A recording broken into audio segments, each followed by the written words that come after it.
kedysi, už neviem pred koľkými rokmi sa stalo, že sme 22. hrali v Brezne, volalo sa to Folkové Vianoce, neviem koľko rokov je to nazad. A zrazu o polnoci mi dali tortu, lebo ja mám 23. narodeniny.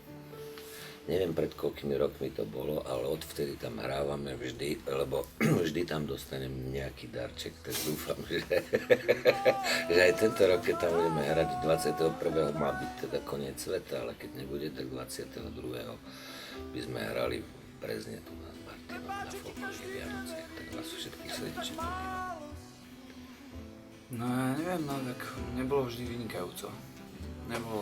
Nebolo tak, že tam prišlo vždycky kopec dobrých ľudí a mali sme sa tam dobre, tak stal sa z toho už rituál. Rituál, ktorý pozýva vždycky tých istých ľudí a keď tam už len teraz prídete všetci tí, ktorí ste boli minulý rok, tak už bude dobre. Ak prídete ďalšie, to bude ešte lepšie.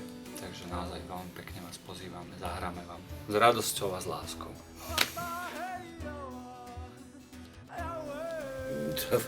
Prečo by sme verili takým blbostiam?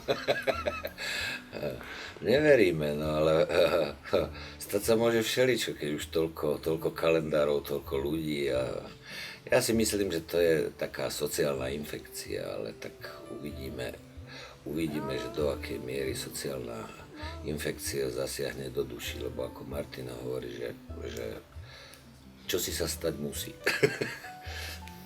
Ja verím v začiatok sveta, nie v koniec sveta, práve naopak. 22.12.2012,